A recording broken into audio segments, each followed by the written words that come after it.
If you doubt that feminism is needed, watch this video. I'm going to give you some statistics that are going to blow your mind. Did you know that women are 47% more likely to die in car accidents because the safety features are designed for men? Most studies historically have been conducted on men, for the proportions of men, to protect men. So that is going to have unintended or intended effects of more women, whether that's in healthcare or driver safety. 33,000 girls become child brides every day.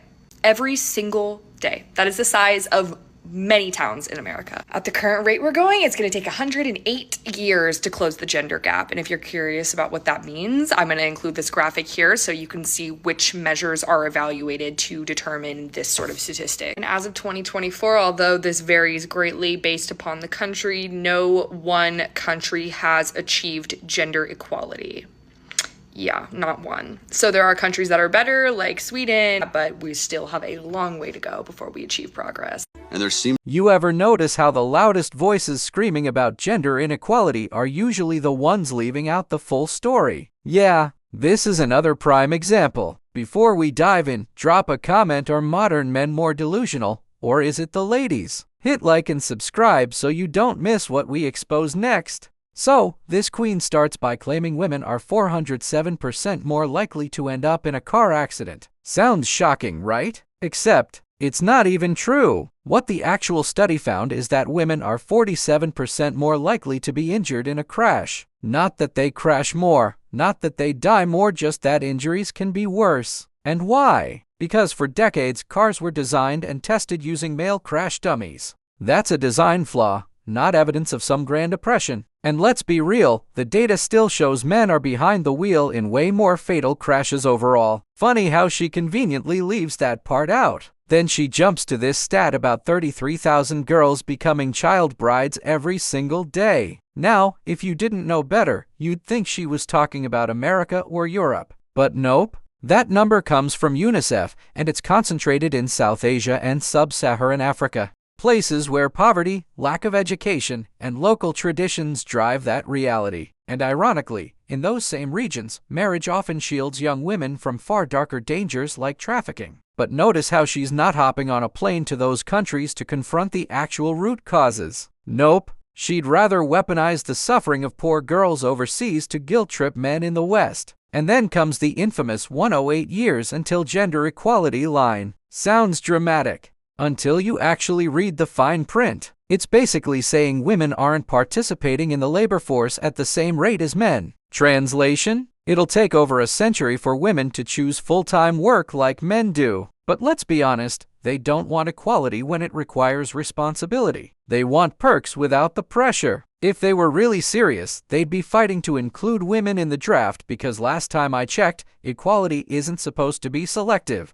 This is the pattern over and over. Cherry-picked stats, no context, and zero accountability. And into a provider. You need to feel comfortable making him feel uncomfortable. You need to be okay with seeing him struggle, because if it ain't him struggling, girl, it's gonna be you. And I say this with so much confidence because when I first met my husband, I was in the dating scene. If I could provide the lifestyle of my dreams by myself, being a woman who has to deal with menstrual cycles, hormone changes, and I do not have testosterone running through my veins, you're telling me I'm going to put an excuse for a man who can barely provide? Absolutely not. Again, this is personal preference. I personally cannot respect a man if he's not capable of providing for me. Not because I can't do it by myself, but because I can do it for myself. As women, we need to stop taking away a man's responsibility. I'm not afraid of seeing my husband struggle. At some point in our marriage, he was working 3 to 4 jobs. He was sleeping for about 4 hours to make ends meet. Did we stay in this transition period for a long time? No. We're in a stable and comfortable financial place now because I wanted more for us and he wanted more for himself. And now that I'm pregnant, he doesn't ever want me to go back into the workforce because he loves my energy. He loves my presence at home. Am I getting compensated for staying home? Yes. I chose a man who loves me, not who hates me. He's gonna protect me in every single way, emotionally, spiritually, and financially. So you need to ask yourself the question, am I willing to put my standards, the lifestyle of my dreams, and my boundaries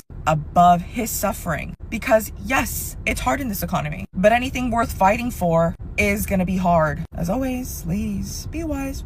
I don't believe I heard you correct. Wait a second. Did I hear that right? She proudly says she's got a husband who loves her. and then in the very next breath admits she's putting her lifestyle above his well-being. Translation: his suffering is the price she thinks he should pay just to keep her comfortable. Ladies, wasn't it supposed to be 50-50ths? She even admitted there was a time she out-earned him, but instead of lightening the load, she still let him carry everything. That's not partnership. That's entitlement. That's me. What we're really watching is the modern beta provider trap. A man convinced that being a good husband means breaking his back, emptying his wallet, and ignoring his own needs, while she soaks it up like a queen. She knows she's holding the golden ticket, a child which locks him into the role of workhorse. But here's the catch: you can only abuse a workhorse for so long. Eventually, he either collapses under the pressure, or wakes up and refuses to keep pulling the cart. And here's the irony: the higher this man's value rises financially, socially, emotionally, the less she actually qualifies for him. Yet, she keeps branding herself a high-value woman, measuring her worth with men's metrics of success.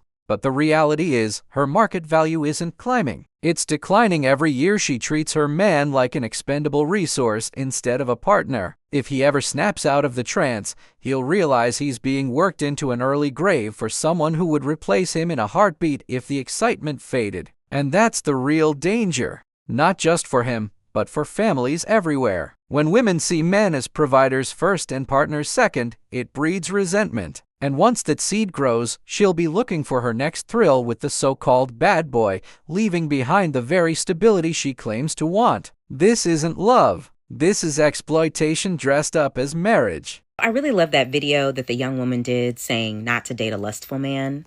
And I think people have heard in a biblical context why they should not date a lustful man.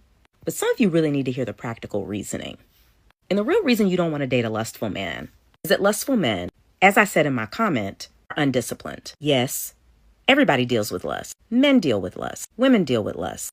But a man who is constantly lustful, who does not try to exhibit any level of self-control with you or anyone else, not only are you going to see the problems of him being unable to control his lust with you, or sadly, how he interacts with other people, but it's going to show up in other areas of his life. If he's that lustful, he's likely not being who he needs to be or who he has called to be in his career, in his own self-development. Like, he is going to show lack of fruit because he's unable to control his lust, because that is just a symptom of a larger problem. And see, a lot of people are thinking when we've been told things, especially when we're told them in a biblical context, people are thinking that it's just about control, likely because of the systems and the churches that they were raised in. I get it. There are very practical reasons we're being told many of those things.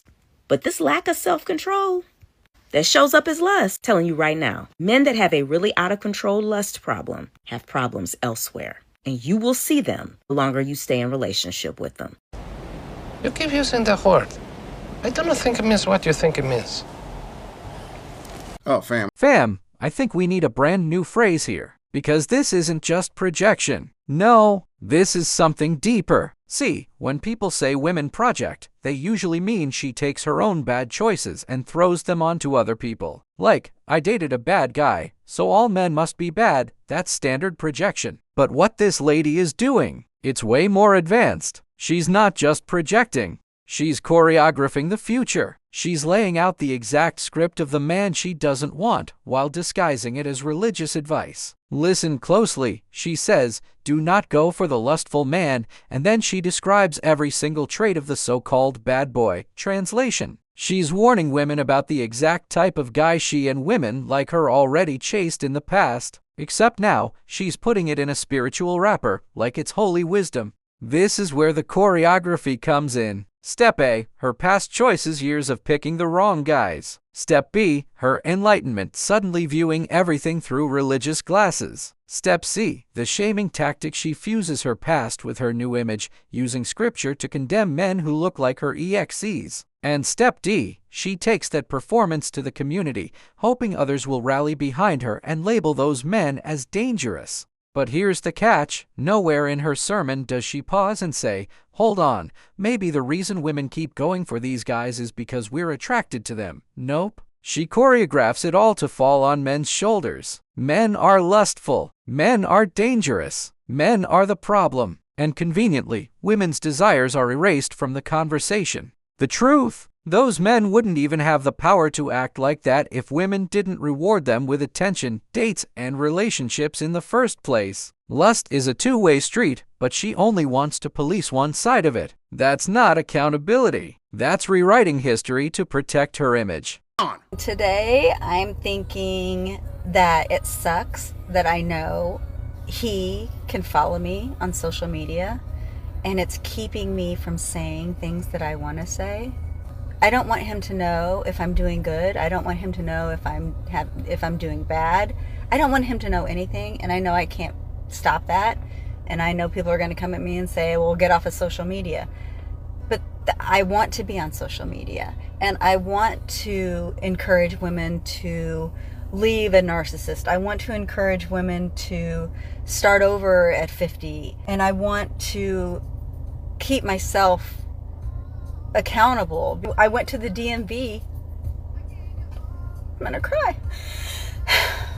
I went to the DMV to get a new driver's license and to tag my car, and it was like, it was real. It was like, this is now my home. It made me sad because it made it so real that life is behind me. I envisioned my move to the mountains to be it's time, yay, now I get to move to the mountains, as opposed to, I got to get out of here. If I don't leave Kansas and move to the mountains where I want to be, it's going to repeat. And I'm going to be stuck with this narcissist for another 10 years. And I don't want to blame him completely, because I am this person, I've been this person, but he just made me more insecure than I was prior to being with him. Leaving him was hard, but I know that if I was still there, I don't even know where I would be right now. It would be so bad. I am grateful that I was able to move here to the mountains.